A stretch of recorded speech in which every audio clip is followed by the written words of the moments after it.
Hello and welcome to another Balance Your Productivity Live. I'm here every Wednesday at 4:30 p.m. So if you like and follow my Facebook page, then you'll get notifications of when I'm going live, and you'll also be able to catch up on the recordings afterwards if you're not able to catch it live.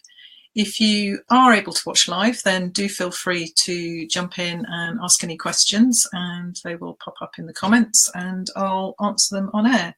Or if you share them later on the Facebook page, then I can answer them for you there.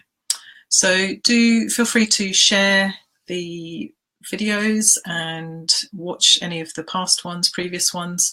We're up to 18 now, and I will said I'm happy to answer any questions. So following on from the last session, which was about where your time goes, I thought this time, as it's something that I've been covering quite a bit over the course of a couple of weeks as we're at the start of the year, was your ideal week, how to create your ideal week and what your ideal week might look like. So at the moment, you might find that you get up in the morning when the alarm goes off. You don't exactly jump out of bed, but you just sort of get yourself together, get showered, dressed, ready for work, maybe grab some breakfast, grab a coffee on the way to the office. You get into the office, you arrive at your desk, if you're lucky to get there without being caught on your way there. Your phone starts ringing, you're looking at your emails, you're just sort of catching up, dealing with things as they come in. There's a meeting you've got to go to that you need to get prepared for. So by the time you sort of really feel that you're settling in, it's the middle of the morning and you've got a meeting to go off to. So having prepared for that, you grab your notes, dash off to the meeting, arriving just in time for that, sit through the meeting, get back to your desk, you're busy working, catching up, following up from the meeting if you've got time to, stack of notes that have come in, phone calls that you've missed while you were in that meeting. So you're busy all day. You get to the end of the day. You might end up working a bit late because you're busy trying to catch up on all the things that you didn't manage to get done. And just before you leave, you want to make that one last phone call, catch up, send off those emails before you go home. You leave the office late, get back home and catch up with family, have something to eat, sit and watch TV, perhaps don't have any time to get any exercise or do some of the stuff that you would like to do. And then that just repeats throughout the week. And you find yourself getting busier and busier and busier as the week progresses, because you have all those meetings you need to catch up on, all the work that's starting to pile up. And by the time you get to Friday, it's a particularly busy day because you want to get everything done before you finish end of the week and you're able to go home and hopefully relax over the weekend. So that's one variation of a week that I hear quite frequently.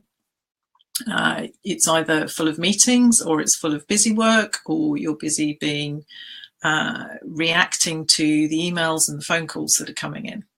And I know I have touched on that previously, but nothing is ever perfect.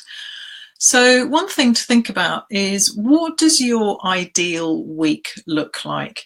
How would that really pan out, in that you wake up in the morning, you feel refreshed, and you have perhaps an hour to sit and maybe do a bit of meditation or get some exercise, whether it's inside or outside. You're able to relax, catch up on some reading, whether you're reading a book or catching up on the newspapers. You relax with a coffee, have your breakfast, then you get up, you get ready, and you go off to work. And then when you get to work, you've planned out your day, so you know what you need to do. And you have time for all of your meetings, you've got time for your admin, any follow-ups. You're able to set aside time to think strategically. You've got meetings with your team, so you all know where you are. And each day flows and you finish in good time each day to be able to get home and to relax and enjoy the evening, whether it's with your friends and family or to be able to get out and do some exercise, some activity, enjoy the weather if it's nice, and you just have a much more natural flow to the whole week. You might be living in a sort of fabulous place, or you might want to take time off, or you're able to work not just from an office. So that might be an even more ideal week for you, where you can really work much more flexibly to enjoy the things that you want to do while fitting that around work, which is a perfectly reasonable way of things happening, if that's what you want your ideal week to look like. So in order to achieve that ideal, you really need to have a good idea of all the things that you need to fit into the week. And even if you don't think you're going to have the sort of the most perfect spending your time with your laptop on a beach somewhere type of week, you can create a much better structure to give you an ideal work routine around your week. So plan the time that you need for work and for all the other activities across the week. So from Monday right the way through to Sunday and all of the time in between. If you get involved in a lot of meetings, are you able to keep those meetings to just 2-3 meetings a day, or as many as that you can actually reasonably manage, given all the additional time that you need for preparing for a meeting, the actual meeting time itself, the follow-up, and any work that comes out of the meeting? What I see happening quite often is that people will load up their day with meetings. So whether it's back-to-back meetings or it's just meetings every day of the week, and they don't set aside the time for follow-ups, for the preparation time. So their week starts to look very, very crowded, and it also gets very, very busy and very long, working long hours, just catching up everything. So also try and keep your meetings to only 2 to 3 days in the week. My client meetings I only have those on Tuesdays, Wednesdays and Thursdays. So I have Mondays and Fridays free for other work. Doesn't mean that I'm not necessarily going to have client meetings on those days, but the ideal, the norm, is that I don't. So is that something that you could work with, whether you have your meetings at the beginning of the week or at the end of the week or in the middle of the week? Make sure that you have 1 or 2 days or half days when you are in the office able to do some of the other things. So think of what those other things are, whether it's admin, whether it's finance, being able to catch up with your team, actually doing client work, if that's what you're doing, the actual work that you need to do when you're in the office. Make sure you set that time aside.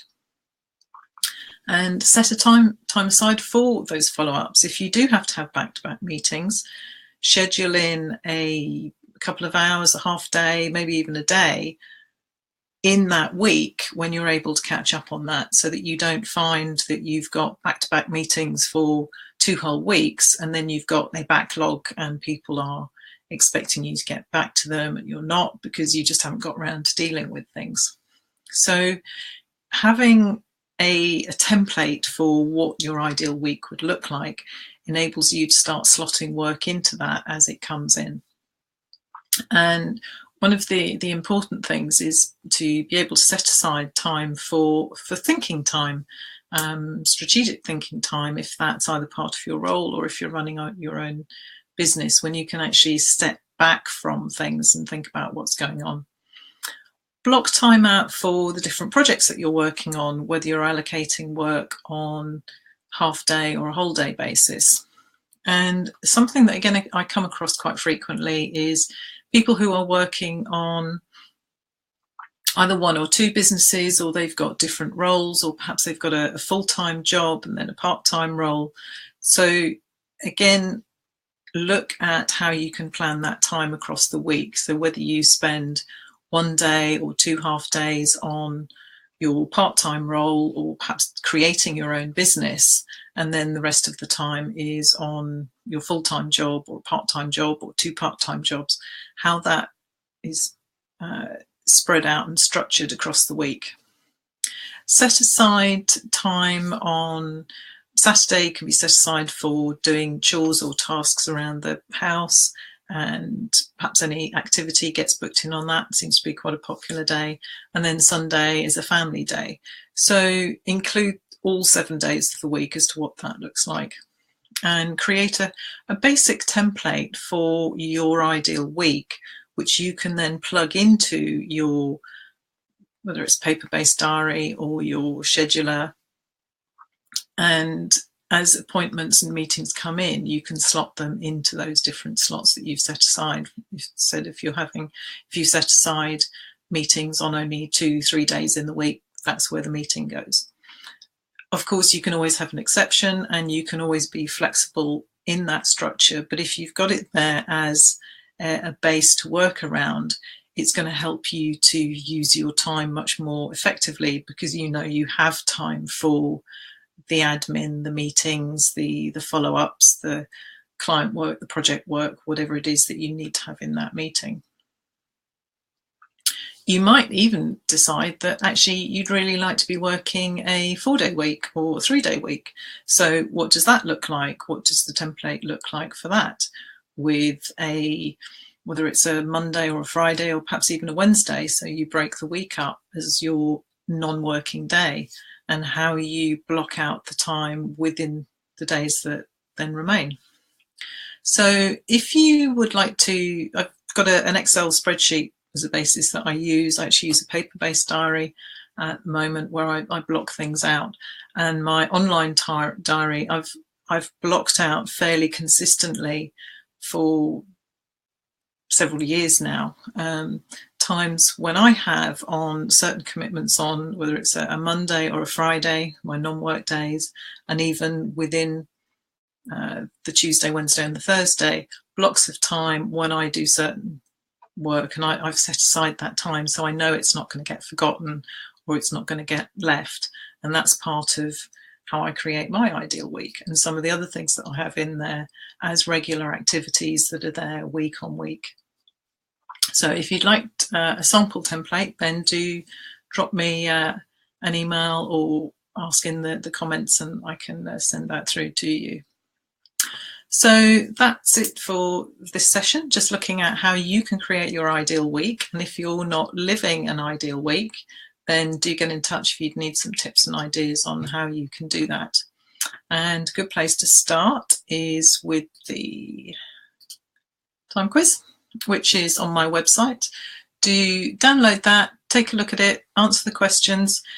It doesn't take long to complete. It's about sort of 10-15 minutes seems to be the average. And just get an idea of where your time habits are, and if some of the areas that are being highlighted relate to how your week is structured, and whether creating a better ideal to the way that you work is going to help you with that. So that's it for now. I look forward to hearing from you in between, and do catch up on the other sessions, and I will see you in the next session. Take care.